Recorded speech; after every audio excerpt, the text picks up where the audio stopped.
देखिए दोस्तों, ये 5.2 प्रश्नावली है बिहार बोर्ड क्लास 10वीं का। और इसमें जो ये प्रश्न आप देख रहे हैं यहाँ पे, और प्रश्न नंबर जो ये है यहाँ पे देखिए 13 नंबर और 14 नंबर, ये दोनों प्रश्न ऐसे हैं कि जिनसे ऑब्जेक्टिव प्रश्न भी बनते हैं और कभी कभी सब्जेक्टिव भी पूछ लिया जाता है। तो अगर ये दोनों आपने अगर सवाल अच्छे से समझ लिया तो समझिए कि 2 नंबर तो वैसे पक्के हैं जो कि ऑब्जेक्टिव में पूछे जाते हैं। मतलब समझिए कि ज़्यादातर उम्मीद है कि पूछा ही जाता है। जैसे यहाँ पे पूछा है कि 3 अंक वाली कितनी संख्या 7 से विभाज्य है, तो कभी कभी पूछ देगा कि 4 अंक वाली कितनी संख्या 7 से विभाज्य है, कभी पूछ देगा 3 अंकों वाली कितनी संख्या 5 से विभाज्य है। तो अगर आप एक सवाल सॉल्व करना समझ गए आसानी से, तो अगला सवाल तो अगर कुछ भी इसके बदले पूछे तो बन जाएगा। जैसे 7 है उसके जगह 5 रख दे, 3 अंक है तो 2 अंक कर दे, तो कुछ भी बन जाएगा। तो चलिए सवाल को अच्छे से हम सोल्व करते हैं। तो देखिए दोस्तों, हमने यहाँ पे सवाल लिख लिया है कि 3 अंक वाली कितनी संख्याएं 7 से विभाज्य है। तो देखिए सबसे पहले आपको ये लिखना होगा कि 3 अंक वाली संख्या शुरू कहाँ से होती है, ठीक है। तब ना हम उसमें खोजेंगे कि कितना संख्या है जो 7 से विभाज्य हो रहा है। तो 3 अंकों वाली संख्या पहले हम लिखेंगे कि 3 अंकों वाली संख्या, ठीक है, 3 अंकों वाली संख्या। ब्लू पेन सही से चल नहीं रहा है, रुकिए पेन चेंज करते हैं। तो देखिए हमने यहाँ पे लिख दिया है कि 3 अंकों वाली संख्या, जो 3 अंकों वाली संख्या कहाँ से शुरू होता है, ठीक है, वो हमने यहाँ पे लिखा है कि 3 अंकों वाली संख्या शुरू कहाँ से होती है। तो 3 अंकों वाली संख्या शुरू कहाँ से होती है, वो 100 से शुरू होती है, ठीक है। इसके बाद होगा 101 होगा, फिर 102 होगा, और इसी तरह से करते करते ये कहाँ तक जाएगा, ये 999 तक जाएगा, ठीक है। क्योंकि 999 के बाद जब 1000 हो जाएगा, ये 999 तक जाएगा। उसके बाद जब 1000 हो जाएगा तो यहाँ पर देखिए का 1 2 3 4, ये 4 अंक का हो जाता है 1000। तो 999 तक 3 अंक का होगा ना, तो क्योंकि हमको 3 अंक वाली ही संख्या देखना है जो 7 से विभाज्य है, कितना संख्या है। अब तो ये तो हो गया कि 3 अंक वाली संख्या है, लेकिन अब हमको देखना है कि कितनी संख्या जो 7 से विभाज्य है। तो अब 7 से विभाज्य होने वाला संख्या खोजिए। तो अब यहाँ पे हम लिखेंगे कि 3 अंकों वाली संख्या, हमने यहाँ पे लिख लिया कि 3 अंकों वाली संख्या जो 7 से विभाज्य है। अब यहाँ से 100 से चेक कीजिए आप, तो क्या 100 7 से विभाज्य हो रहा है। अगर हम 100 में 7 से अगर भाग लगाएंगे, देखिए अगर हम 100 को चेक करें, अगर 7 से भाग लगा करके 7 एक हम 7 लगाएंगे, यहाँ पे 3 बच जाएगा तो 0 उतरेगा, 30 हो गया। तो 7 चौका 28, तो ये तो कट नहीं रहा। 101 भी नहीं कटेगा, ठीक है, 102 भी नहीं कटेगा, 103 भी नहीं कटेगा, 104 भी नहीं कट रहा है।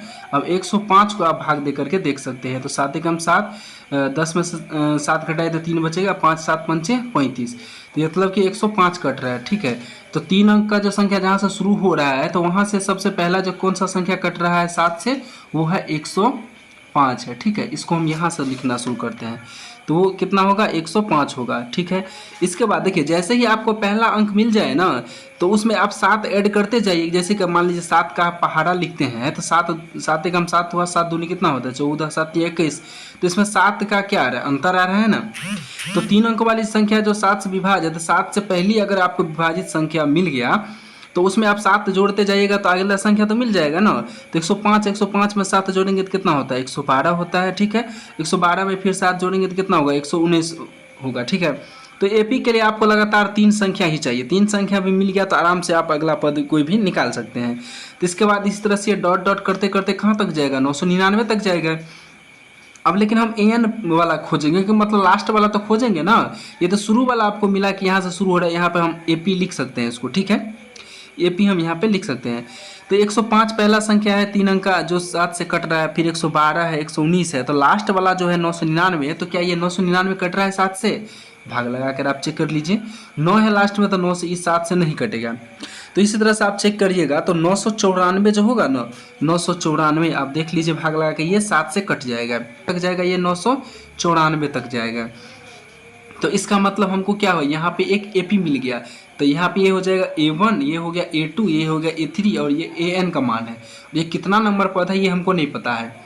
अब वही हमको देखना है कि पहला है कि 105 कटा, 112 कटा, 119 कट रहा है, मतलब 7 से। इसी तरह से जा करते करते 994 कटेगा। तो लेकिन कितना संख्या है जो कट रहा है 7 से, ये तो आप मान लीजिए एक एक करके आप गिनिएगा तो पूरा पेज, 2 पेज में भरिएगा तैयो नहीं पता चलेगा कि कितना कट रहा है। और हो सकता है कहीं गिनती करने में गलती हो गया तो फिर से आप शुरू कीजिए, तो भर दिन लग जाएगा। तो उसी को सोल्व करने के लिए एक तरीका है। तो यहाँ से आप एपी आपको मिल गया ना, तो आप यहाँ से पहले प्रथम पद लिख लीजिए। तो प्रथम पद ए क्या होता है, प्रथम पद ए होता है, तो प्रथम पद कितना है यहाँ पे 105 है। अब इसके बाद आप सार्व अंतर लिख लीजिए इसका। तो सार्व अंतर कितना क्या होता है, डी होता है। तो सार्व अंतर कैसे निकालते हैं, दूसरा पद में से पहला घटाते हैं। तो 112 में से 105 आप घटाइएगा तो कितना आ जाएगा, 7 आ जाएगा। तब ये क्या है, ये ए एन का पद है। तो मतलब कितना पद है जो 7 से कट रहा है, तो यानी कि एन हमको निकालना है। तो आपको पता है कि यहाँ पे ए एन बराबर कितना है 994। तो यहाँ पे लिख दीजिए ए एन बराबर कितना है 994, मतलब कि ये अंतिम पद है। ठीक है, तो अब यहाँ पे देखिए ए एन बराबर आपको मिल गया है, ए मिल गया है, डी मिल गया है, तो आपको एन चाहिए ना, क्योंकि कितना पद जब भी पूछे कि कितनी संख्या कट रहा है, तो मतलब कि कितना पद पूछ रहा है कि क्या गो पद होगा यहाँ से यहाँ तक में। मतलब पहला 105 है, दूसरा 112 है, तीसरा 119 है। इसी तरह से करते करते जब हम 994 तक जाएंगे तो कितना पद होगा, मतलब एन का मान कितना होगा। तो हमको ए एन यहाँ पे पता है, तो यहाँ से एन का मान नहीं आ जाएगा। लिखेंगे यहाँ पे चूंकि हम जानते हैं कि तो क्या जानते हैं कि ए एन बराबर क्या होता है, ये होता है ए प्लस एन माइनस 1 इंटू में डी, ये होता है ना। तो अब यहाँ पे देखिए ए एन बराबर तो 994 दिया हुआ है, तो यहाँ पे हम लिख देंगे 994। ठीक है, अब यहाँ पे ए का मान कितना है 105 है, तो यहाँ पे ए का मान 105 बैठा दीजिए, प्लस एन तो हमको निकालना है ना, तो एन तो एन ही रहेगा, -1 हो जाएगा। और डी का मान कितना है यहाँ पे, गुना में कितना हो जाएगा, ये 7 हो जाएगा। तब यहाँ पे देखिए ये एक जाति का है और ये एक जाति का है, तो इसको इस साइड लेके आइए। तो ये हो जाएगा 994 माइनस हो जाएगा यहाँ पे कितना 105, तो बराबर इधर क्या बच जाएगा n-1 और गुने में बच जाएगा 7। अब चाहे तो 7 से इस दोनों को गुना कर सकते हैं, लेकिन नहीं करिएगा तो और आसान तरीका होगा, हम आपको बताते हैं। देखिए अब 994 में से आप 105 को माइनस कीजिएगा, तो ये हो जाएगा यहाँ पे 889 हो जाएगा। ठीक है, क्योंकि 4 में से देखिए 5 नहीं घटेगा, पैसा लीजिएगा 14 हो जाएगा, 14 में से 5 घटाएंगे तो 9 5 14, ये बच गया 8। ठीक है, तो 8 में से 0 घटाएंगे तो 8, अब 9 में से घटाएंगे तो 8, 889 हो गया। इधर है कितना n-1 है, इंटू में है 7।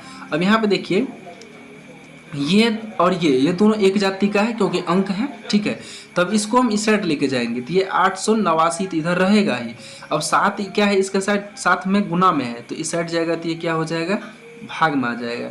अब बराबर इधर n-1 बच जाएगा।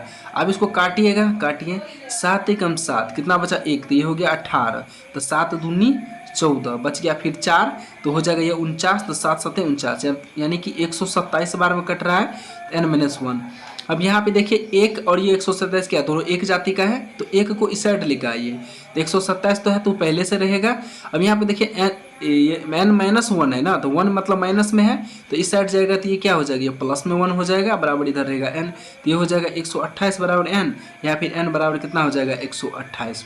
तो हमको मिल गया कि ये जो 105, 112, 119 इस तरह से जो 994 तक जाएगा ना, तो ये 128 गो पद होगा टोटल। जैसे A1, A2, A3 है ना, तो ये AN बराबर यहाँ पे कितना हो जाएगा 128, यानी कि 128 AN A 128 का मान है कितना 994।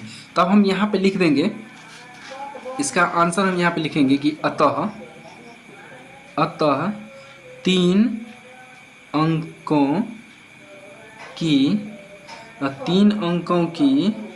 3 अंकों वाली 128 संख्या 7 से विभाज्य है।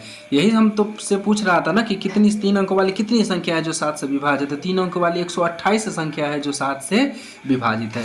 तो देखिए इस तरह का प्रश्न आप मतलब आप आसानी से बना लीजिएगा। यहाँ पे 3 अंक वाली पूछा है तो हमने 3 अंक से शुरुआत किया था। ठीक है, हो सकता है कि अगर आपके एग्जाम में 5 अंक वाली संख्या पूछ दे तो आप 5 अंक से शुरू कीजिएगा, अगर 2 अंक से पूछे तो 2 अंक से शुरू कीजिएगा। अब 7 से विभाजित था तो हमने 7 से पहले तो 3 अंक लिख लिया अंक, फिर जो 7 से विभाजित था उसको हमने लिखा। अगर यहाँ पे 3 से विभाजित वाला पूछे तो फिर 3 से आप ट्राई कीजिएगा कौन कौन संख्या 3 से कट रहा है। तो इस तरह का प्रश्न ना ऑब्जेक्टिव में भी पूछता है और सब्जेक्टिव में भी पूछता है, तो इस बात को आप ध्यान रखिएगा। ऐसा नहीं बोलेगा कि लॉन्ग आंसर टाइप का मतलब क्वेश्चन है तो सिर्फ सब्जेक्टिव में पूछेगा, नहीं, ऑब्जेक्टिव में भी पूछा हुआ प्रश्न है। अगर आप कमेंट कीजिएगा तो मैं जितना भी AP का ये इस तरह का प्रश्न जो भी पूछा गया ऑब्जेक्टिव में वो मैं आपको दिखाऊंगा और उसका भी सोल्यूशन मैं लाऊंगा। ठीक है, तो तो अगला जो प्रश्न है वो हम अगले वीडियो में लेकर आ रहे हैं, क्योंकि ये वीडियो थोड़ा सा लंबा हो जाएगा तो देखने मतलब बोरिंग सा लगने लगता है, क्योंकि ज़्यादा लंबा एक सवाल में अच्छा नहीं लगता है। तो दूसरा वीडियो में हम दूसरा सवाल लेकर के आ रहे हैं।